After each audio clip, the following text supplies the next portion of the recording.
But also, bullying is all about a narcissistic individual of any rank fouling up the work process and productivity and team dynamics. So bullying actually prevents work from getting done.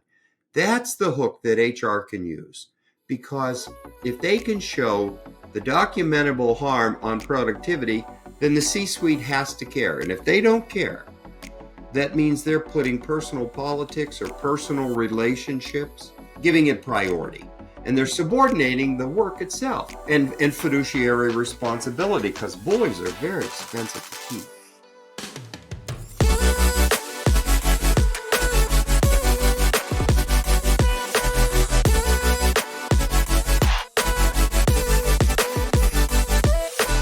Gary Namie is a social psychologist who began consulting for organizations as the work doctor in 1985. He also taught graduate and undergraduate courses in management and psychology and co-founded the Workplace Bullying Institute with his wife, Ruth, to prevent and correct abusive conduct at work through education and training. The couple has also written the books Bully Proof Yourself at Work, The Bully at Work, and The Bully-Free Workplace. David Yamada is the director of the New Workplace Institute at Suffolk University Law School in Boston, where he is a globally recognized authority on workplace bullying and psychological abuse. He authored the Healthy Workplace Bill, which has become the template for enacted and proposed workplace anti-bully state laws throughout the U.S. His blog, Minding the Workplace, has attracted more than 1 million page views since launching in 2008. Gary, David, welcome to Voices of HR. Thanks so much, Berta. It's great to be here. Thank you. So both of you have lobbied on behalf of the healthy workplace legislation.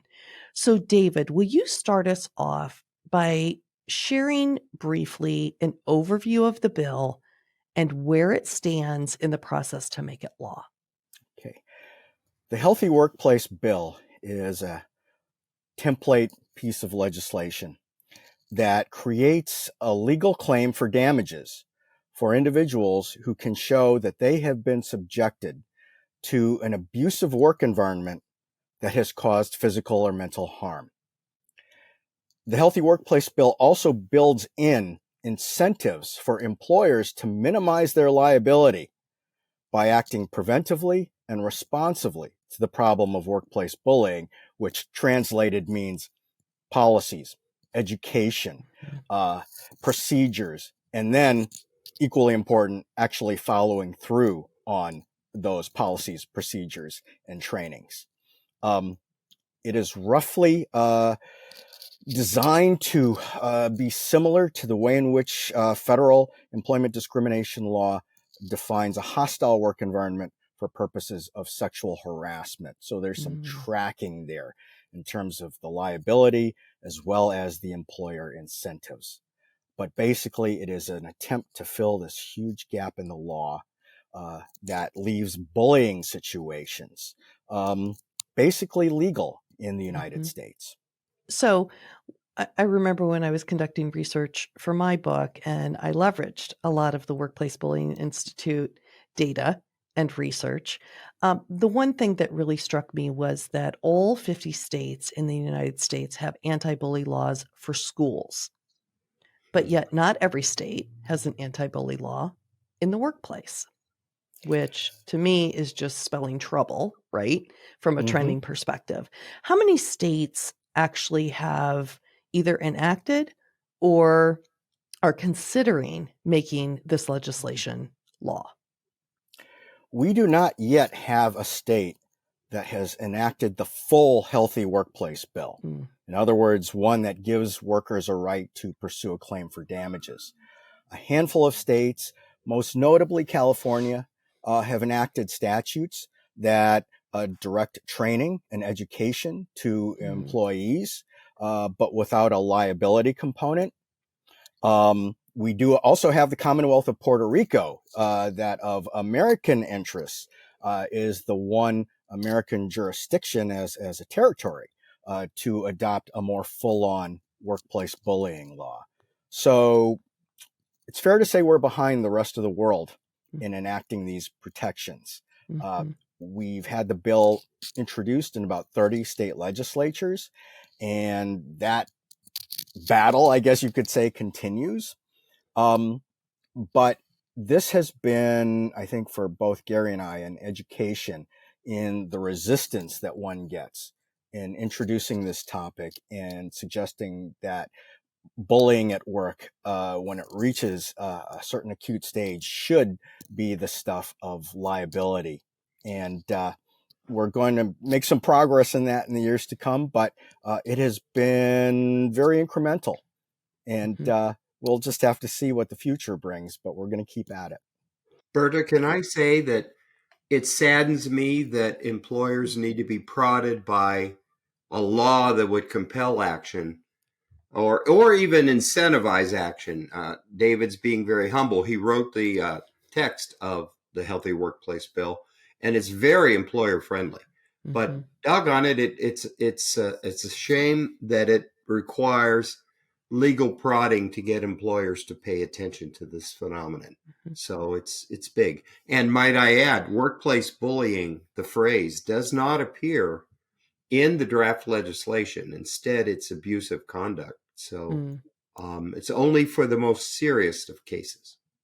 It's interesting because even today, when I speak to C-suites and CEOs, primarily males, they are shocked by the research. And some of it, again, is I quote from the Workplace Bully Institute from my book. And they're shocked that this is occurring, and they never think it's happening in their workplace. Now, when I speak to the women executives, they aren't shocked at all. What they're shocked about is how pervasive it is in their organizations and who it's targeting, which a lot of times it's high performers, which companies absolutely don't want to have happen. So if you can, I think there's a lot of confusion, I would suspect in the HR realm even, of what exactly qualifies as bullying, or even better yet, abuse as you have it defined in the workplace bully legislation. Okay, there's a more generic definition that many of us have been using, and we have to thank Gary and Ruth for that. We're looking at targeted, usually repeated, typically intentional mistreatment of an employee by one or more employees using verbal and nonverbal means, and the effect being health harming, physical or mental. And that's one lesson that the Namies taught me very early, that if we're drawing some distinctions between bullying on one hand, which is a form of abuse, and more ordinary workplace incivilities and dust-ups, it's that health harming piece that usually separates bullying from the other kind of stuff, which may not be very pleasant, but bullying crosses a line. And when people feel abused, boy, that starts to eat away at them. That's how you distinguish bullying from, quote, tough management or a particular management style, which organizations tend to want to defend. A manager's right to manage as they please. But the point is, if you have to manage abusively, with the consequence being the health harm or the economic harm or the status harm or loss of social support, there are various harms. But inconsequential mistreatment is not bullying. If it doesn't, it's got to have adverse consequences, and that frustrates people, individuals who want to cry bullying at the slightest provocation. They make it horrible for the people who actually suffer the health harm that can range from debilitating anxiety through clinical depression, through trauma, traumatization, PTSD, complex PTSD, and this whole host of stress-related physical diseases that are manifest. So without consequence, it's not bullying, but there's plenty of bullying with consequence.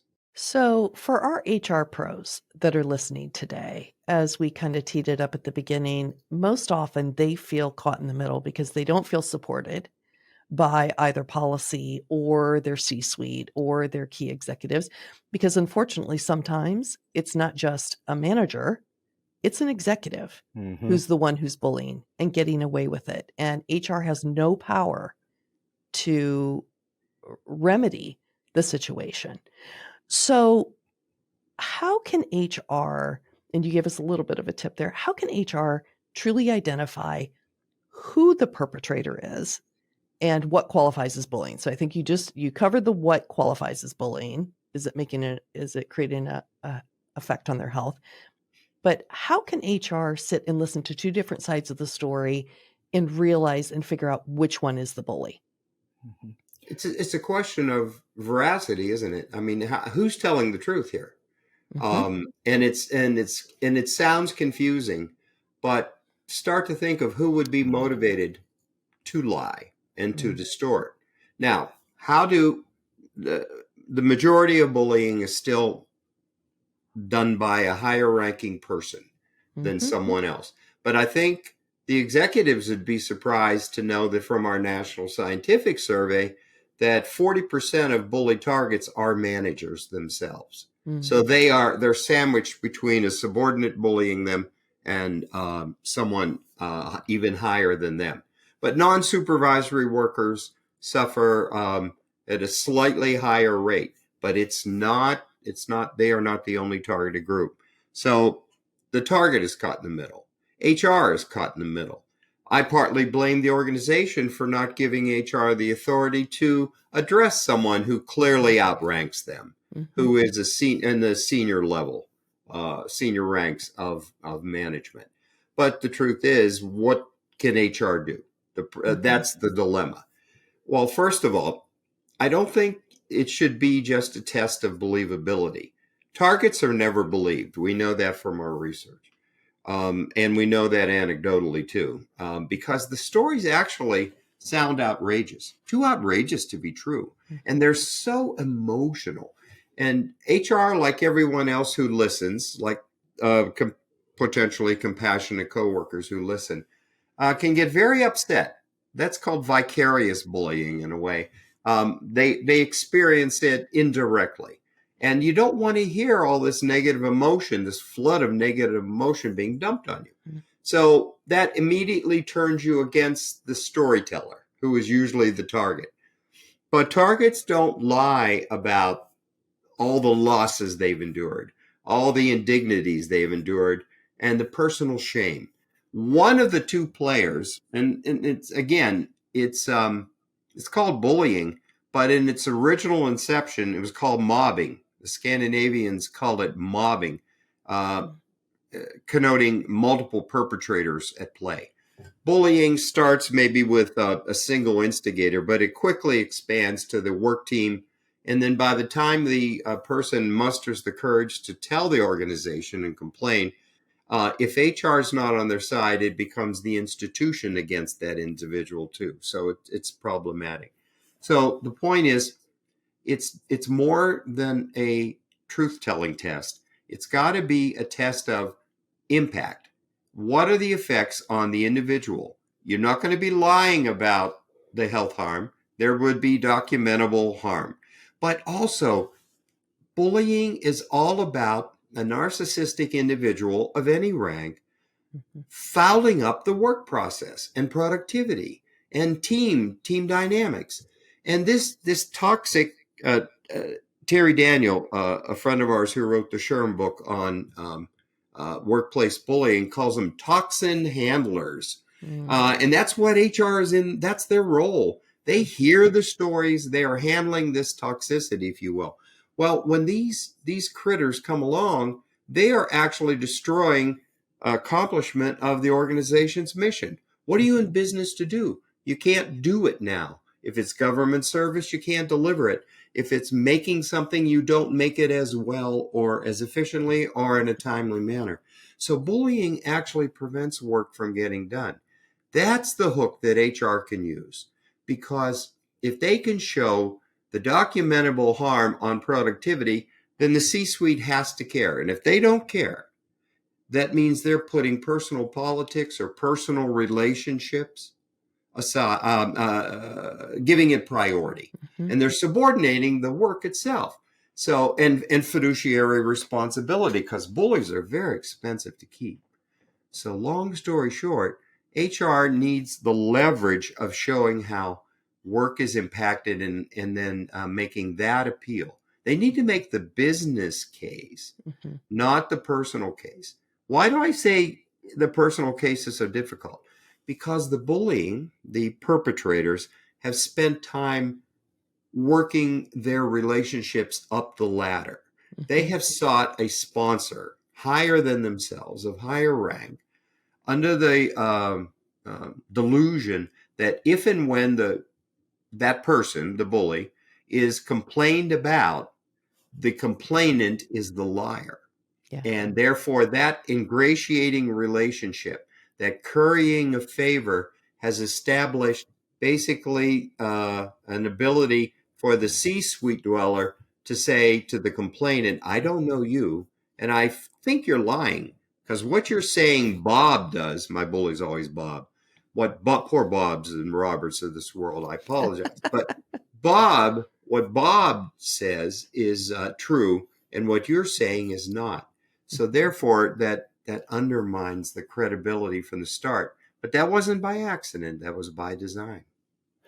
Okay, so I David, can I ask one question, and then I want to get to you. So what we always hear, particularly when there's an executive involved, and David, you may have been headed in this direction, is that bully and high performer is used in the same sentence. Well, they're a high performer, so we don't want to address this with them. Their results are overshadowing their behavior. But in reality, they're really not high performers at all. David, were you going to address that? Well, I can address that, but I also wanted to take your question from sort of the intake stage, because I think there's a lot of thinking through that has to be factored into this.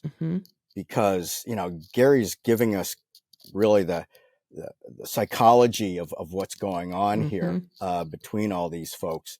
And factored into that knowledge is the question of, well, what do you do? And that can be a real dilemma. So let's take it from the standpoint of when an employee reports a problem to HR. We have found over the years that a lot of the people who have been truly savagely bullied won't necessarily use that term.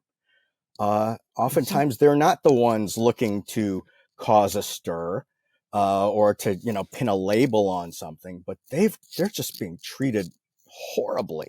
Right. Now, for the HR person on the other end, if it's the outwardly hostile, yelling and screaming boss or coworker, pantomiming or actually engaging in physical threats and violence and things like that, that's the easy case, right? Especially if it's going on day after day after day. Right. But I think, as a lot of us know, the more difficult situations to unpack are where the behaviors are under the radar screen, covert, often behind the back, very situational, right? So unless you understand that it's one thing to be left off of this email exchange, but it's quite another thing to be left off of the other email exchange over and over and over again, counts as some kind of deliberate ostracism or exclusion. So that's going to be a first task. Do I understand what the story is about? And Gary and Ruth have heard so many of these stories. I've heard my share. The ones of the indirect form of bullying are often the most just chilling to hear. But sometimes it's not until like the end of the first hour of that conversation where it suddenly hits you, oh my gosh, this person is going through a hellish time. So there is that intake piece. The other thing is that because people are usually not going to label it, or they might just use a term like I'm being harassed or I'm being discriminated against. The term I've started to use is that HR has to do sort of a legal audit. Is it sexual harassment or racial discrimination or age, any one of the protected class forms that immediately kind of raises a legal flag. Is it possible that it's retaliation in the form of bullying for some type of whistleblowing, right? There's a legal hook. The more you can identify the legal hook, the easier it is, obviously, to sell it to the corner office as something you have to take seriously. If you've concluded, though, that it doesn't fall into those categories and it is, quote, just bullying, that does leave the HR practitioner in a tough place. And a lot of things have to factor in, which includes how serious do your bosses take this form of mistreatment? If you know that you happen to be in a toxic workplace that is supported by the management philosophy of those above you, then the HR person who wants to do the right thing is really put in something of a bind. And that's where, while we all want everyone to do the right thing is also informed by what are the limits of what I can do in this situation. And also, frankly, what is my exposure? Because, as Gary has mentioned, sometimes it's the HR person who gets bullied in these situations, especially if they're standing up for other people who have been mistreated. And so there is sometimes, and it can be kind of a lonely calculus, right? Because you can't run it up to your boss about this. And you don't want to be talking about the situation to a lot of other people. So it really depends on what your organizational culture is and what the buy-in is from senior leadership. Another thing, and this is something we can talk about, if there is an internal policy that relates to generic harassment or bullying, then you also have something you can hang your hat on, because not only is it in the handbook, but in many jurisdictions, policies such as that are contractually enforceable, even though there is no standalone legal protection against workplace bullying. So having an anti-bullying policy in the handbook can oblige the employer, and it also can give the employee something concrete they can use if they feel like they're being really savagely mistreated. Berta, in the spirit in riding on the heels of what David just says, more tips for HR types and HR investigators, because please. Several have taken our training, Workplace Bullying University, over the years, and their eyes have been opened. They said, my gosh, had I known this, I would have understood. So it's much more than just a truth detection litmus test, as I talked about before. Use the time frame as an investigative tool to discern reality here. Look, we know that most of the bully targets that are selected because they become the go-to experts over the years. They're typically the veteran, most knowledgeable worker, not the stupid, slower worker at all. Because again, the interpersonal dynamics, no time to go into it, but envy and jealousy seem to play a role here, okay, in the selection of targets. Okay, that person has a 15, 20-year record of unassailability. They've been an award-winning, beloved employee, but a new person, a new supervisor, new manager, or fundamental change has happened in their lives, organizational life, and now it's all turned upside down. In other words, their performance curve is steadily streaming very high, and then it shows a precipitous drop. Well, it doesn't take a rocket scientist to figure out something in that work environment changed. Right. And in the guise of psychosocial safety, the language is, let's start taking into account the quality of our social relationships, determining our well-being. Well, that targeted person's well-being, we talked about the health decline, is triggered by the introduction of that person to their lives. So everything changed when that person came. And yet we want to fix responsibility on the targeted person, that something about them either invited the change in the rest. That's not true. The second thing, I think, to observe for investigators is pattern and practice. They're of perpetrators. They're not they are not single shot actors. They're not single time. They are repeat offenders across different individuals. And there will be, if it could be dug out, a history of tormenting other people. Mm-hmm. Check this out. The larger organizations have risk management departments, right? They are your allies in HR. They know where the substantial losses have been, financial losses. There have been payouts to settlements or payouts in legal cases or payouts for severance agreements, all pointing back to a few key individuals. Well, those are your perpetrators. And so to take an example of to observe a case that comes into your view as a brand new event. It's neither new in the target's life.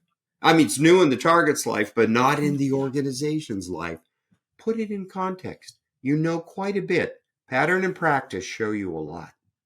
Can you talk a little bit more, David, about the perpetrator and about, because it always seems to harken back, and I think Gary touched on this, for personal gain.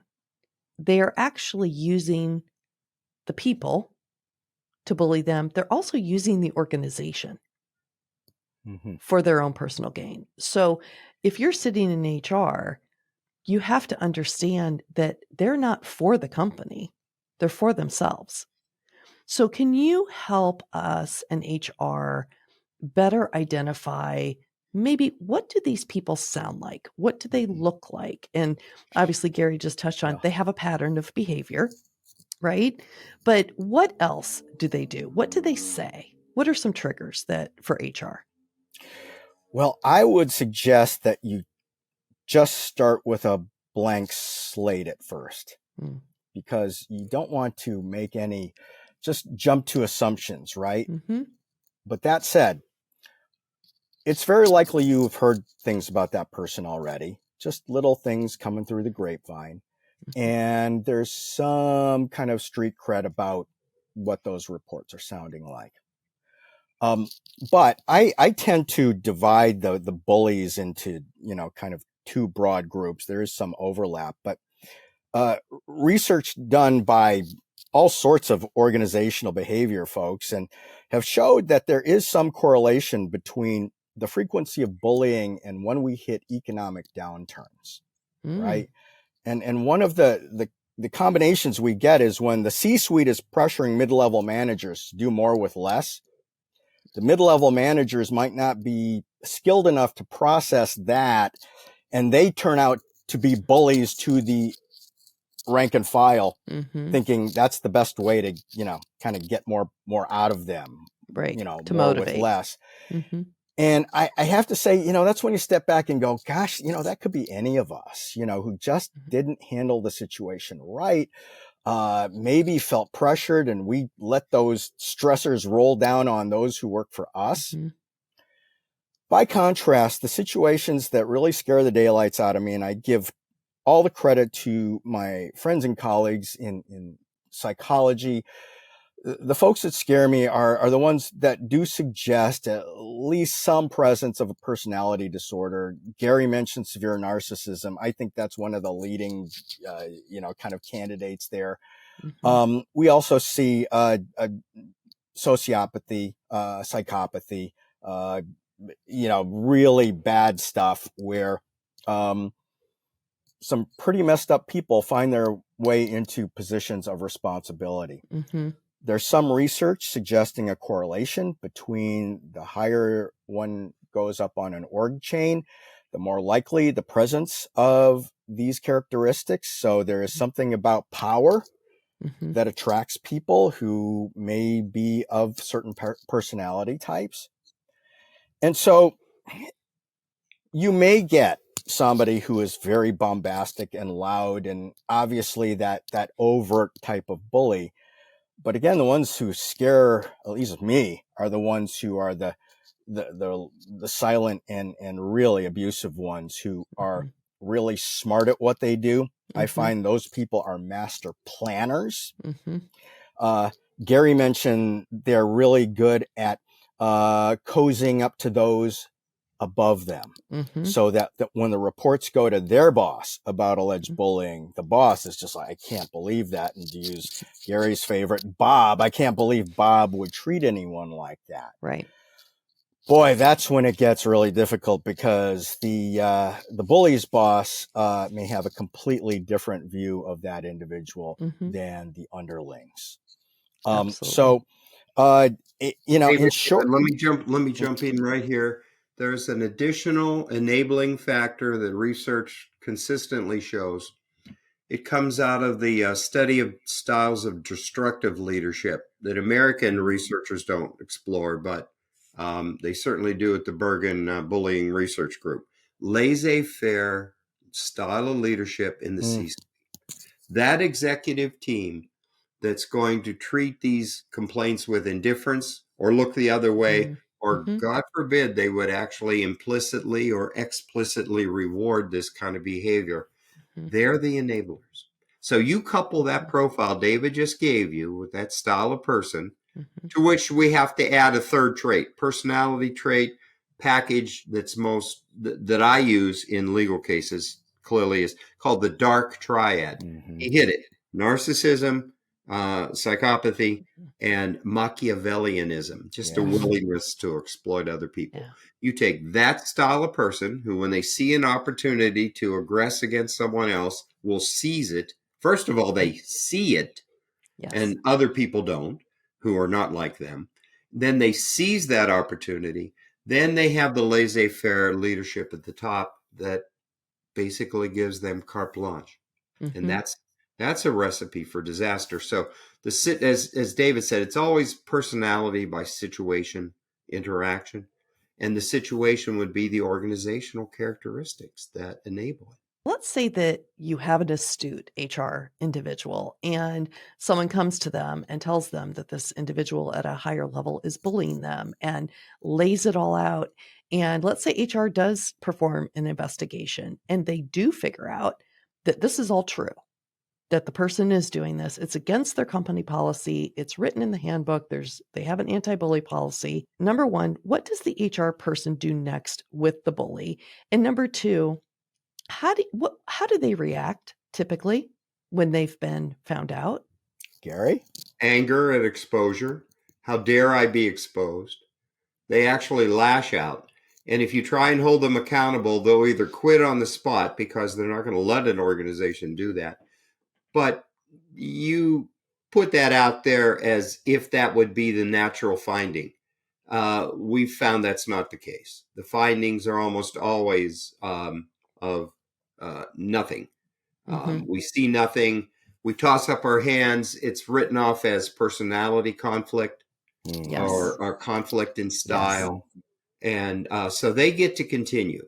And as long as they can bully with impunity and not have their employment jeopardized, they stay.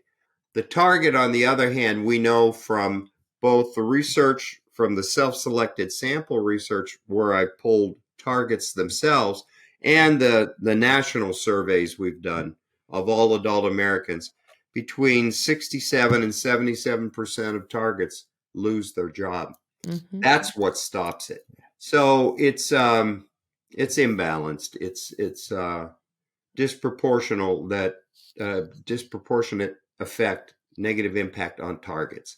They pay the price. But it would be wonderful if there were more findings as such. And by the way, I do not advocate jumping on the zero tolerance bandwagon either. Oh, you don't? Tell us more. Well, it's a what got you there, the organization, the plural, is years of reinforcement, of having this negative conduct being positively reinforced, either through indifference or promotions, right? And everyone sees it and they know it. That's our norm. Well, that has to be reversed.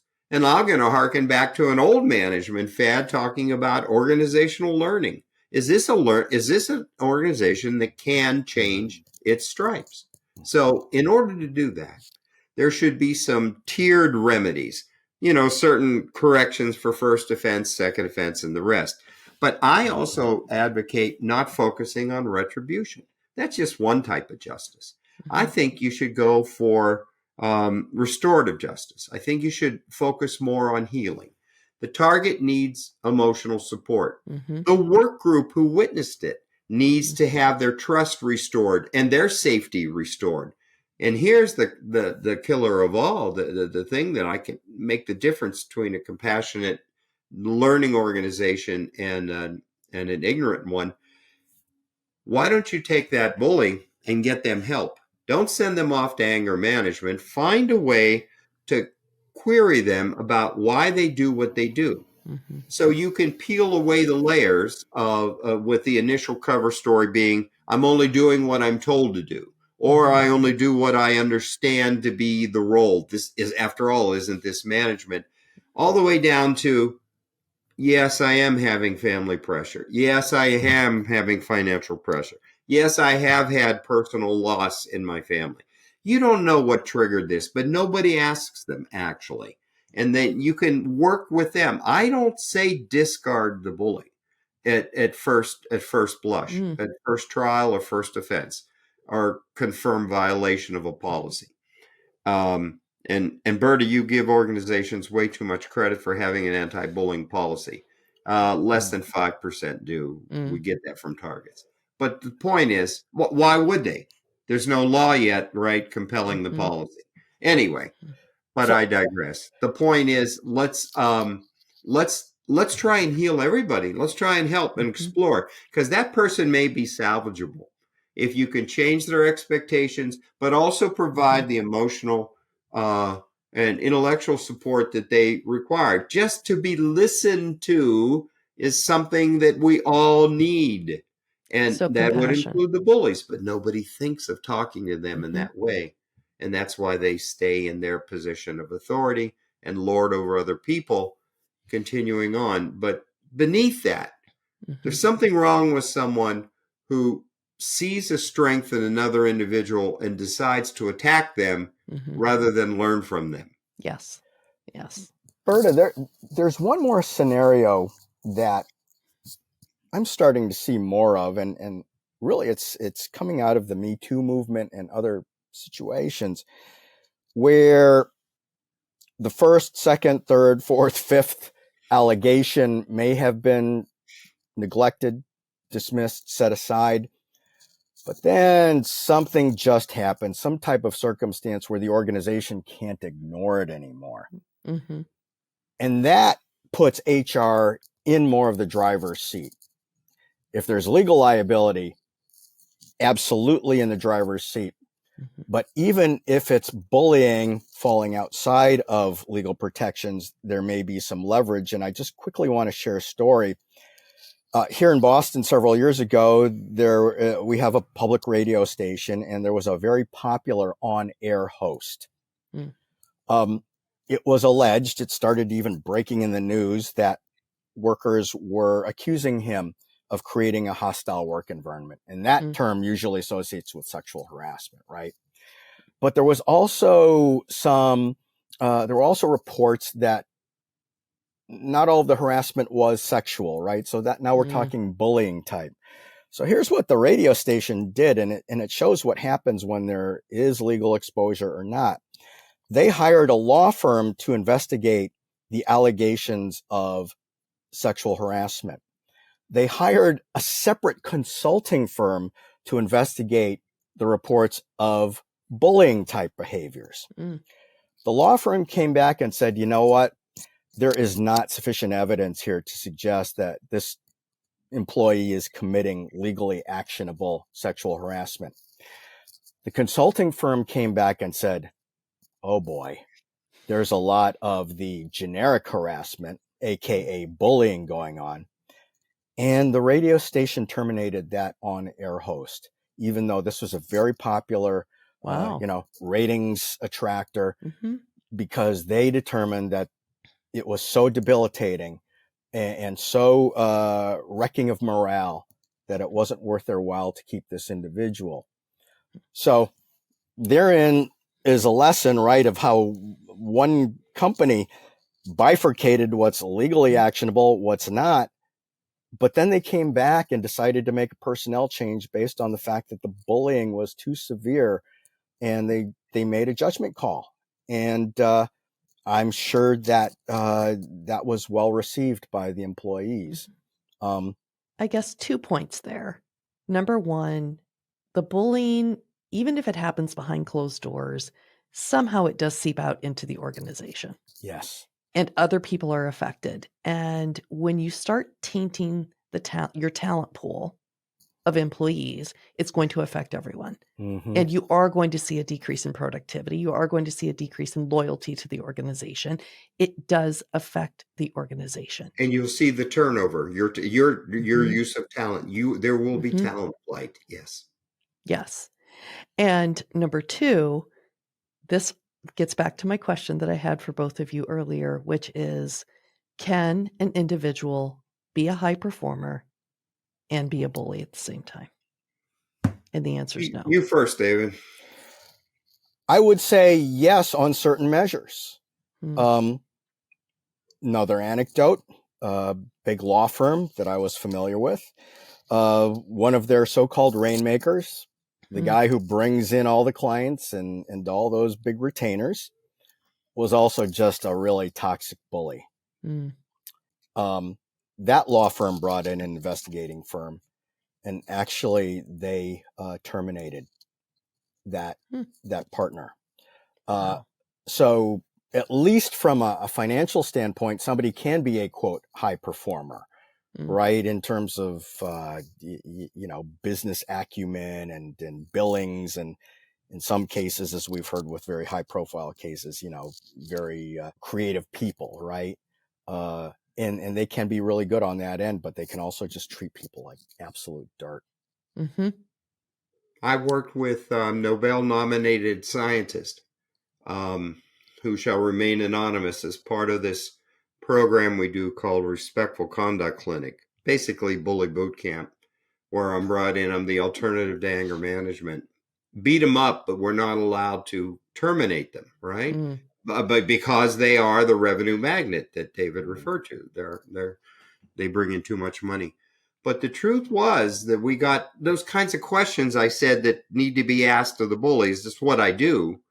And we peeled back the layers of defensive-ness and denial. There's a very strong resistance to that in bullies, to the truth. And introspection. They're not big on introspection. So that an organization can have the reasonable expectation that they have the right to constrain a bully's behavior in the future, post-investigation or whatnot. The point is, don't expect personality change, correct? So, and introspection is not a key attribute, typical attribute of these, quote, high performer, egocentric, narcissistic, revenue generating, quote, geniuses, because they're always considered brilliant. He's brilliant, but we have to learn to cope with his quirks. His quirks are antisocial, destructive, and to both people and organizations, as we've been discussing. One thing they can do is to elevate the role of soft skill to be at least equivalent to that of technical skill, because to diminish soft skills and people skills as irrelevant or secondary allows that brilliant but he's an a-hole phenomenon to happen. Yeah, one thing that I have noticed in some of the worst of circumstances that I hear, because I get the calls mostly from women executives who are going through this with either a peer in the executive ranks or even their boss, which could be a CEO. And the one thing that I constantly hear is that these individuals actually are extremely bright, but they couldn't execute to save their life. So they have to they have to minimize the other person and then take over their department or over their division, because it's run so well that it will stay that way for at least a year so that the bully can take the credit for it. Do you ever see those types of situations? Yes. And you just defined zero-sum competition, a zero-sum mentality, that I have to obliterate the prior history, the prior person, so that I can then steal credit. That's exactly the view the worldview. It's a domination of another person, and then the erasure of that other person's, of the good person's legacy, the one who actually created the productivity and Yes. made it happen, so that I can steal credit. Very And deviant. Very it deviant. is. And it's always the people who are the great leaders, who their people love them, right? They are actually producing significant results for the organization. Then this conflict occurs and they end up leaving, or they end up getting fired because the other individual has somehow convinced someone that that's the right answer. So I think to these points, HR is critical and needs to understand what bullying looks like and that there is legislation on the table. It may take years, but I suspect with Gen Z entering the workforce and is going to become 25% of the workforce, and a majority of them will not tolerate toxic workplaces. They are leaving in droves. They are voting with their feet. Workplaces are going to have to do something because they can't keep the churn and burn at the entry level. Berta, may I add to that? On a positive note, use the need to recruit and retain the best talent itself should be the incentive for HR to lobby for an anti-bullying or an anti-abusive conduct work environment. Absolutely. Very good. David, is there anything else that HR can do if they are in a position where they don't have the power to act, but they still want to protect the employee?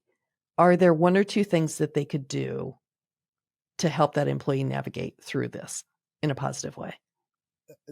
This is non-legal. It's really non-organizational. But for many people who are being targeted like this, somebody who is sincerely listening to their story makes a heck of a difference for them. It's like a burden has been lifted off of their shoulders by someone who is empathetically listening to what they're going through. It might have been the first time that they really got a chance to really lay it out before someone. And as I explained to someone in another seminar I did, who was a mid-level academic manager, who said, I just don't know if I helped her. And I said, it sounds like just by listening to her, you help that person a lot. So just on a very human level, that counts. It may not make any adjustments in terms of what's going on in the workplace, but at least that person feels validated. It could even be the validation that person needs to start looking for another job, if that's what the best option is. But just to have that kind of understanding can be very helpful on a human level. And I think that's where it starts, which is just that intake process is more than just a sort of a bureaucratic, sorting of reports and complaints. But if somebody is really suffering, a sincere reception on the other end makes a big difference. It's the human connection. When we started our work, before we started our work, what launched the whole movement was my wife's experience in her psychiatry clinic. The last thing that opposing counsel told her was she didn't cause it to happen. We always made that a part of our message to everyone thereafter. You're not alone. Two-part message. You're not alone, and you didn't cause it to happen. Now, you can't say that in HR yet. Right. Depends on the investigation and the data and all of that. But you can say you're not alone and this is normal, and direct people to read about it so the self-blame is minimized, and that'll blunt the health harm. And it's so true. The calls that I get from so many women, probably at least once a week, there's a great deal of shame. There's a great deal of, why didn't I know this? Yeah. And why can't I manage through it? And these are women who are losing their hair, who have been diagnosed with PTSD, and it's very real for them, and they don't know how to navigate it.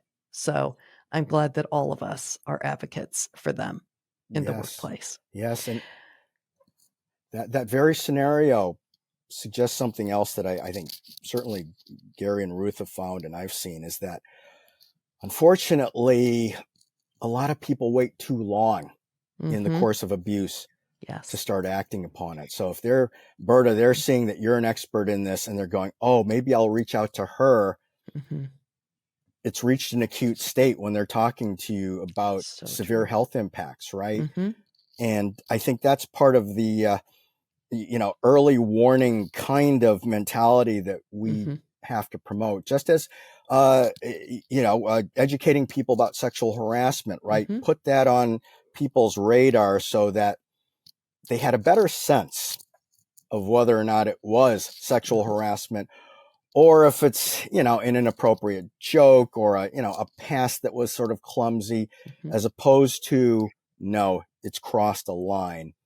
But I think because we're still in the relatively early stages of mainstreaming and understanding of bullying at work, a lot of people wait too long. And boy, that's just an awful thing to see, as we've all seen, right? Just people crushed by the time they maybe found one of us, right? They do. And that's why I wrote the book, and again, leveraged so much of your research in it, because I wrote it for our daughter as she was graduating college, so that she would know what she was getting into. And if you can identify when someone's gaslighting you, or if someone's a narcissist, or if you can proactively identify that and know the information, you can then play it out and you can make a better choice from the very beginning. And what I see is women who either have read the book or who call me after, they regain their sense of power. Yes. And of self-worth. Wonderful, Gerda. That's wonderful. And that's the whole intent of this. So whether you're male or female, it does happen to males too, which we know, but more prominently for females. May I say one last thing is, if the HR audience of yours is apprehensive about dealing with this because it sounds new or complex or whatever, actually, they let me give them a very recognizable phenomenon: domestic violence. If they understood the dynamics of domestic violence, workplace bullying mirrors that phenomenon. It's partner violence where the abuser is on the payroll. Everything is the same. There's one player that wants to objectify and dominate, or a group that wants to dominate, and other people will rationalize the heck out of it to justify not taking action to stop it because they're fearful. And then just everything you know about domestic violence, which is a well-known form of abuse. This is bullying, is another form of abuse, but it's just not yet taboo. But you'll recognize it if you know domestic violence. So use that as a bridge to authorizing yourself to do the right thing. It may not be pleasant to introduce younger folks entering the workplace into some of the hazards they might face, right? I recall I was invited to speak to a group of student nurses about workplace bullying. And I apologized to them at first by saying, I'm sorry I have to talk about this really unpleasant topic, but knowledge is power. And you are entering a profession where there's a lot of bullying behaviors. And while I hope none of this happens to you, if it does, maybe you'll remember this talk and understand, something that shouldn't be happening to me is happening, and I have to take it more seriously, right? I can't just sort of brush it off. And so putting people in a position where they are equipped with knowledge on this is very helpful. It helps them avoid that just excruciating process of figuring out, is it me or am I really being treated poorly, especially with that covert stuff, right? That's 2 levels of stress, figuring out, is it, really abusive? And then, oh my gosh, it's abusive. Now what do I do? Right. Well, we are coming to the end of our time, unfortunately. I know that we could continue this conversation for another hour or two. Days. Gary, what is the main takeaway you want to leave our listeners with? that the organization plays a role and HR needs to play the central role inside the organization's response to bullying. David, what's a tangible next step that listeners can take back to their business? The first tangible step is self-education about workplace bullying. Know what you're talking about so that you can deliver significant knowledge and a framework of understanding to those who might not get it yet. Gary, where can people go to find out more about you? Workplacebullying.org, the WBI website. I put it all there. David, where can people go to find out more about you? I'd point them to my blog, Minding the Workplace, which is really written for a general audience rather than a specialized legal or academic audience. Well, I would like to thank both of you for joining me today. This has been such an incredible conversation, and I know our Voices of HR audience is going to feel so much more educated and inspired to take action in their workplace. Today, we have been joined by Gary Namie, Director of the Workplace Bullying Institute, and David Yamada, Director of the New Workplace Institute at Suffolk University Law School. Thank you again to both of you for joining me, Gary and David. It has been such a pleasure. Thank you for the conversation. Thanks so much, Berta. It's been a pleasure. It's been a pleasure. I really hope you enjoyed this episode. Thanks so much for watching. We would love it if you shared your thoughts on any of the topics we discussed in the comments below. And if you got value from the video, it would mean the world to us if you hit the like button and subscribe to the HRMorning channel. Thank you so much for joining us, and we'll see you next time on Voices of HR.